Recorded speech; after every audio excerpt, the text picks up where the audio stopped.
Interesting because Kyrie was the big name coming out and could determine what happens with other players. So let's start with him. Clearly leaving Boston, headed most likely where? Well, Kyrie Irving is going to meet with the Brooklyn Nets Sunday after 6 p.m. There's confidence on both sides that they will be able to get a deal done that would bring Irving to Brooklyn. 4 years, $141 million max deal. And Brooklyn's plan has always been twofold. To get Kevin Durant with Kyrie Irving. Step one of that is to try to nail down a deal with Irving on Sunday. So if Kyrie, hypothetically, goes to the Nets, that does what for D'Angelo Russell?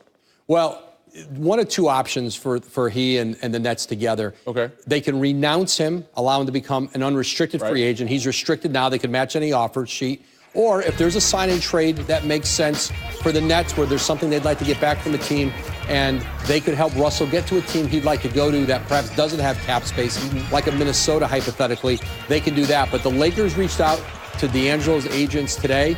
They have the cap space to be able to bring him back. And I'm told there's an interest on D'Angelo Russell's behalf to listen and perhaps, see to fruition a reunion. That would be interesting because the Lakers cap space money, they could get D'Angelo Russell and maybe another player, smaller salary, but still someone who could come in and contribute. So let's bring this back full circle. So Kyrie's gone from Boston. As you've been mentioning, Kemba Walker and Boston seem to be something that's going to happen as soon as that deadline hits, that opening hits on Sunday. Yeah, Kemba Walker is in New England. He's in Boston. He'll meet with the Celtics at 6 p.m. They'll nail down that deal. 4 years, $141 million. He slides right into Kyrie Irving's old job, and that's going to be your Boston Celtics point guard. And then that puts them back, I think, in that upper echelon of the Eastern Conference. That's still a very formidable team, and he brings a level of leadership, professionalism that I think Boston's really craving from that point guard spot. They couldn't have rebounded any better from losing Kyrie Irving. And that'll be a huge hit in the New England era. Of course, a standout at the University of Connecticut. Woj, appreciate the time. Get some sleep because you got a lot of work to do tomorrow. Right here on SportsCenter. Is to the Gap Band. Adrian Wojnarowski is to NBA bomb droppings. It happened on Saturday while I was driving to work, so I missed all that action. But when I got to work, I got caught up. And you've been saying Kemba Walker to the Celtics, right? That's going to happen. That's 4 years, 141. You said Klay Thompson as well, max deal with Golden State. That'll happen again as well on Sunday. But let's go to Kyrie Irving. We assume Brooklyn was going to be the place, is it? Yeah, he's going to meet with Brooklyn on Sunday when free agency opens at 6 p.m. And both sides are motivated to quickly get a deal done. 4 years, $141 million max. And then when they get Kyrie Irving locked in, then the Nets will turn their attention to try to deliver Kevin Durant with him. Wow. Of course, the Nets already had D'Angelo Russell, who had a nice year. It was a fun team to watch. They were scrappy. They played hard. Of all your tweets today, that was the one that kind of, I think, people were really interested in and got a lot of people's attention. Yeah, this isn't an easy decision for the Nets. D'Angelo Russell has become an all-star there, and he got them to the playoffs. And he's younger and he's healthier, but he is going to head somewhere else if Kyrie Irving is a Net. Two ways. One, he's a restricted free agent now. The Nets would either renounce him and he becomes unrestricted, or to help him get to a place he might want to go, a place that doesn't have cap space, they could work a sign and trade. But the Lakers, as soon as 6 o'clock rolled around today and they were able, Rob Pelinka called his agents to set up a meeting, try to talk to D'Angelo. Both sides are interested in a potential reunion. Do you think it'll happen? Like, how much of a probability factor is that, do you think? Well, it's not too hard to read right now. Well, certainly we know what Plan A is in LA. That's Kawhi Leonard. Right. But if Kawhi Leonard doesn't go to the Lakers, if he's off the board, I think D'Angelo Russell is right there. Another team to watch with D'Angelo Russell, either if they create space or try to work a sign and trade, the Minnesota Timberwolves. Ooh, that would be interesting. Yeah, he was a cool player. He just seemed to fit with Brooklyn, and now he might be out the door. Jimmy Butler's been kind of in the weeds. We haven't talked a lot about him. Obviously, Kawhi's the headline, and Durant. What's up with Jimmy Butler? Well, he has wanted a 5-year max deal from Philadelphia. It remains to be seen whether he's going to be offered that. In the interim, teams like Miami, Houston, who do not have salary cap space, who would need to do a sign and trade with Philadelphia, are going to meet with Butler this week. I'm told that Butler is in Miami. He's going to meet with the Heat tomorrow and the Rockets, but the Sixers have not ruled out a willingness to help him with a sign and trade if they were unable to come to terms on a contract yet. But I think the two sides are still talking, Philadelphia, Jimmy Butler.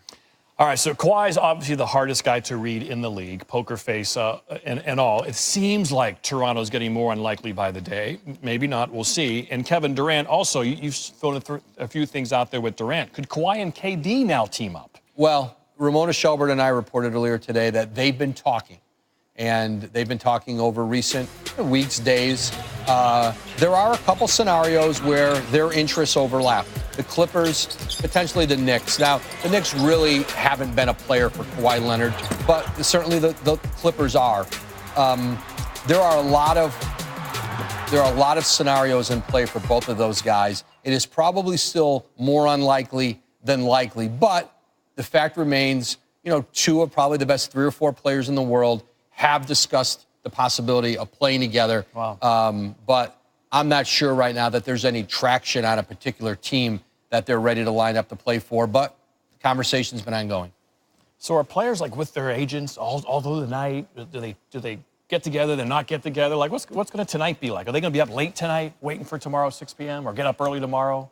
I think the agents and players have put it to bed tonight. Okay. But there's no question if they're not physically together, they're on the phone 15, 20 times a day driving each other crazy. Wow. Yeah. Unbelievable. What a night it's going to be. Again, 6 o'clock Sunday. Check out SportsCenter when stuff starts to roll in. Woj will deliver the news. Maneuvering before the official move Sunday at 6. Woj reporting Kyrie Irving. Nets have a meeting scheduled tomorrow in Brooklyn. Both sides motivated toward reaching a 4-year, $141 million deal. That takes you out of the Celtics.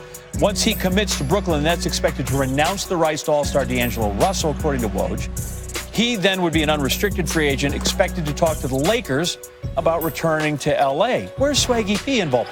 Kemba Walker plans to be in Boston Sunday, finalize a max deal. That's 4 years, $141 million. League sources telling Woj about him getting with the Celtics. They targeted Walker as their #1 priority in free agency. Obviously, they got to replace Irving. Former MVP Derrick Rose set to meet with the Pistons Sunday. Woj has those parties trying to work out a 2-year contract. Rose now 31, played 51 games in Minnesota last year, dropped 50 in one of them, averaged 18. Jimmy Butler is expected to meet with the Heat in South Florida Sunday, had a meeting with the Rockets later next week. Sixers would have to be co-opted into sign and trade deals with either club to get Butler. All right, so this is considered to be Bobby Marks' busy season, right? This is like a CPA at tax time. Life on NBA Insider. Here we go. So dazzle us with making the deal that could make Jimmy Butler a Heatsman. Well, 2 teams that want to get to the free agency table that can't. The Miami Heat is one right now, and I think where you look at them right now, they cannot sign Jimmy Butler with cap space. Because they have this. They are $34 million over the salary cap. And when you look at their roster and with James Johnson and Kelly Olynyk, Dion Waiters, these are the players that would be involved in a trade if you are Philadelphia. And if you're the Sixers, what entices you to make a deal? It would certainly be a player like Justice Winslow, who just started his rookie extension here. Maybe the expiring contract of Goran Dragic. They also have Josh Richardson, would certainly be the prized player in this. They also cannot trade a draft pick until 2023. Wow. Because they have a pick going out to the Clippers. So if you are Philadelphia, who has to, agree to this, what actually appeals to you? The other thing, too, is that Miami is considered a hard cap team. If they take Butler in a trade, this number would have to be below 139. So there's a lot of different moving pieces here, but it would certainly start with Winslow and Richardson. Players like Waiters and Olynyk have 2 years left under contract. So they're not appealing because you could eat that. Yes. Money-wise. Well, especially for Olynyk, those are length. You don't want length. You want short-term deals. All right. What can the Rockets do to get Butler in one of their uniforms? Well, this gets a little more appealing here, and I think when you look at Houston, okay, right, we are not going to talk about James Harden, and we're not going to talk about Chris Paul either. But they're in the same position. They're $14 million over the salary cap, but they have appeal. Clint Capella. Yep. 4 years left on his contract, 20th ranked among centers in salary. It's a good contract. Eric Gordon, last year of his contract, P.J. Tucker, 2 years left. So these three players right here, this would have appeal to if you're a Philadelphia or maybe even a third team. If you know, what are you going to do with Clint Capella and Joel Embiid? Can you flip Capella to maybe a team like Sacramento and get a first-round pick? So there's a lot of different moving parts there. They also have all their first-round picks. So they can trade up to 4 for a player like Jimmy Butler. So if you're asking Houston, Miami, who has the better package, it's the Rockets. Yeah, I had that up, right? Because I've got $37.3 million there. So that's easy enough, and that helps you out. You know, you get anything that we can get back less, in this case, better. Well, and also, too, is that if he walks Right. for nothing, then you don't have any of these players here. You just have cap space. And the other option, of course, is the Sixers can just give him the money he wants and he stays. Yeah, they can give him $190 million, or he can walk, or we can do a sign and trade right here. That's Bobby Marks, and if you people need to get a hold of him in the next 24 hours, chances are he'll be right here in this studio. We'll know where to find him. Thanks, brother.